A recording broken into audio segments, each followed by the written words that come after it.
The only good part about the Bruins' day on Tuesday was that before the disastrous loss to Nashville, they finally made a trade. It's one that I've been begging for a long time. They trade Trent Frederick to the Edmonton Oilers. It's a 3-team deal with that gets Jersey involved to get kind of the salary of Trent Frederick. And the Bruins end up getting a 2nd-round pick from Edmonton and a prospect. So I'm sitting there. I didn't even see the prospect, who's this big right shot defenseman who sounds like he's fairly close to the NHL. Not that he's going to be this great player or anything, but it sounds like he's close to being able to play in the NHL.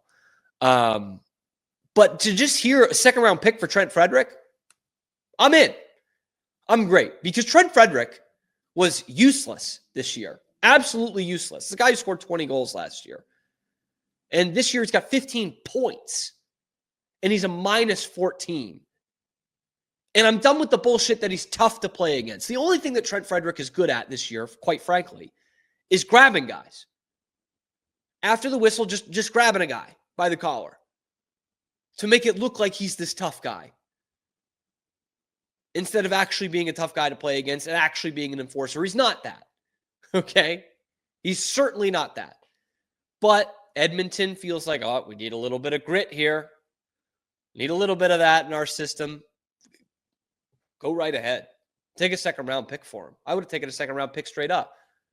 You also were able to get a prospect out of it. What's it? Max Warner, I think. It all sounds like Maximum Wiener to me. But he's a big kid, over 6 feet, right shot defenseman.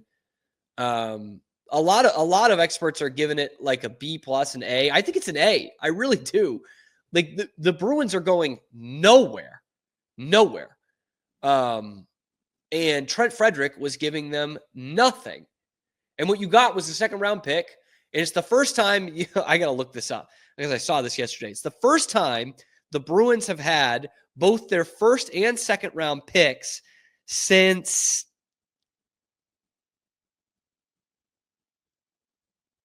maybe I didn't save it. I want to say it's 2017 was the last time they had their 1st and 2nd-round picks in the draft that they could actually own. Okay? Now, they have that. Hell yeah, they have that. And there should be more to come. Because what I love the most about this Trent Frederick trade is what it opens up for other trades for the Bruins at this deadline, which is on Friday.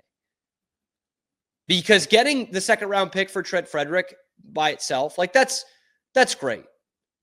But to then see the prospect that you got, again, is he going to be something special? I don't know.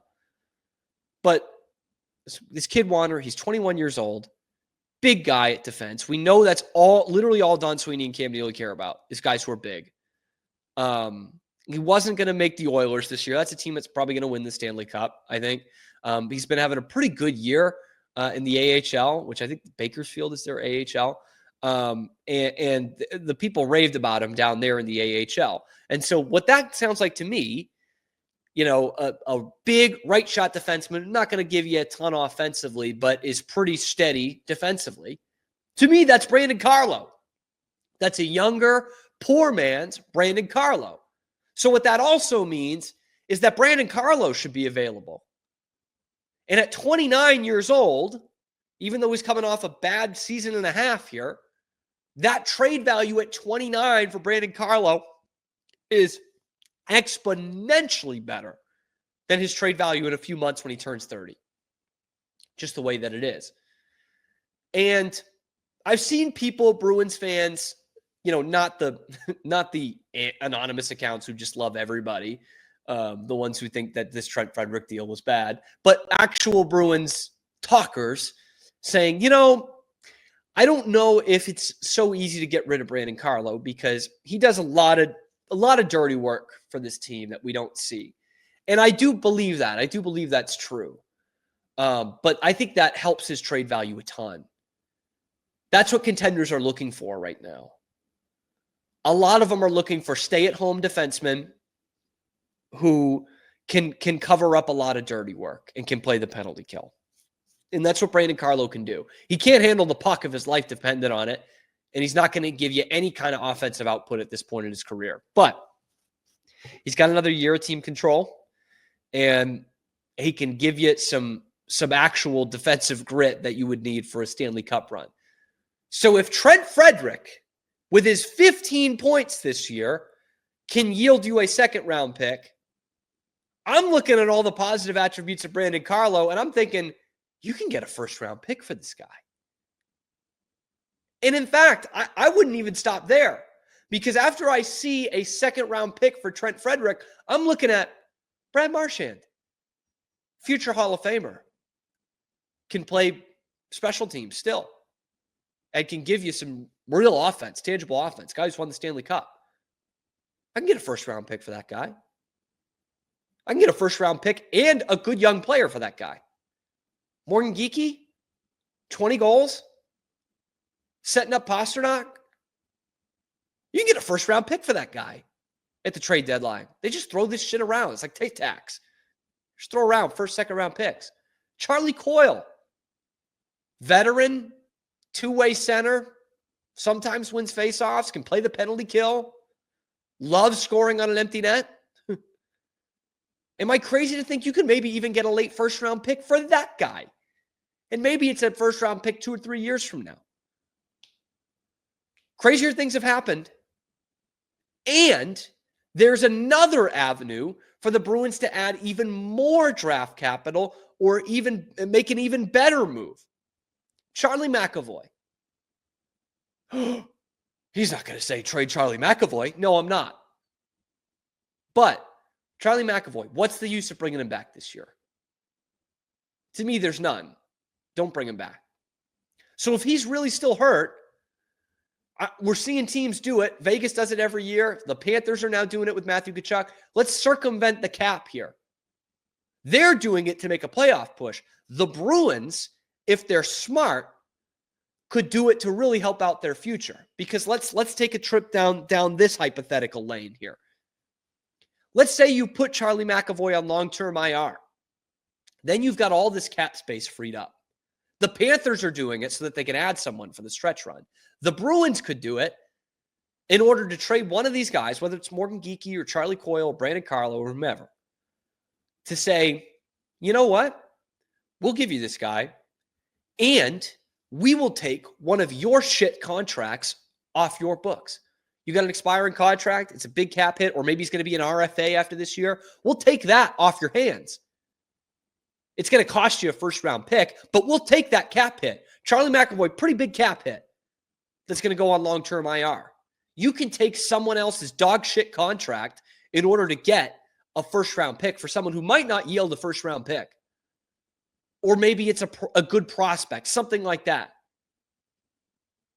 And there's also the options of packaging these guys. I'll give you Morgan Geekie and Brandon Carlo. But yeah, it's going to cost you a good prospect and a first-round pick for your Stanley Cup run. You know, Colorado, you need some secondary scoring. You need some more steadiness at the back. How about I give you a Colorado native and Brandon Carlo? Give you Morgan Geekie too? You're throwing around picks anyway. You're going all in on this thing. Let's have a first-round pick and a prospect. But this long-term IR thing could actually work in the Bruins' favor if they're smart. And again, I don't know the likelihood of them trading Brad Marchand because it's just not the kind of stuff that they do. But that could really, I think that trade that you just made for Trent Frederic, with Trent Frederic, to send Trent Frederic away, should really open your eyes about the value of the guys that are on your roster as it pertains to the trade deadline. Because as we know, when it comes to trade deadline time, people are willing to overpay. It happens all the time. There is all kinds of options for the Bruins here. And I know a lot of fans don't want to explore that, but this is where you're at right now. And if you did a fire sale like this, it's going to look like, it's going to be a 5-year rebuild. It's going to look like what the Blackhawks are going through right now. That's what people are going to think. But if the Bruins manage this correctly, which is a big if, you might not have to waste the primes of David Pastrnak and Charlie McAvoy. If you play this trade deadline right, you could have all kinds of options going into this summer. Draft picks, some space in the cap, some capital that you can trade in terms of picks and prospects. Finally have something of a prospect pool. And there you go. Now, it's going to take some serious gymnastics to get rid of Elias Lindholm.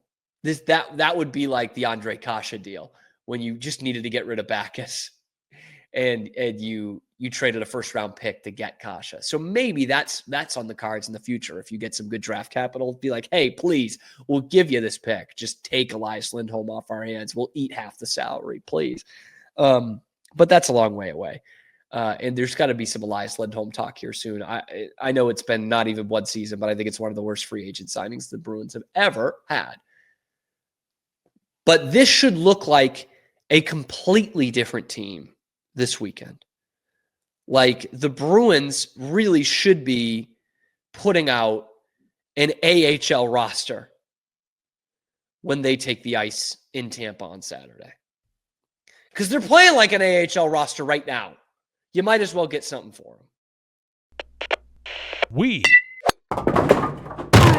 are Rogue Media Sports. Hey, thanks for stopping by. And if you like this video, be sure to give us a like and subscribe. It really helps out the channel a ton. You can follow me on Twitter here for some more outrageous Boston sports takes coming to you every weekday at noon Eastern time. And then after that, wherever you get your podcasts.